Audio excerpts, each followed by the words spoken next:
मैं अपने पूरे YTF मेंबर्स को बोलना चाहता हूँ कि हमारे जो भी तिपरासा गांव में पानी का पीने का प्रॉब्लम है, इस टाइम जब गर्मी आ रहा है, पानी का बहुत प्रॉब्लम होने वाला है हमारे कुछ गांव में।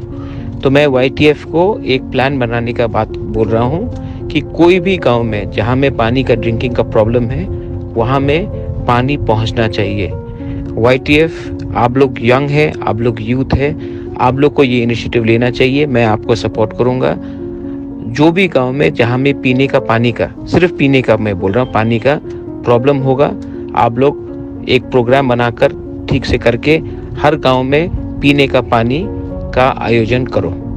This is my instruction. इस गर्मी के टाइम में किसी को प्यासा नहीं रहना चाहिए।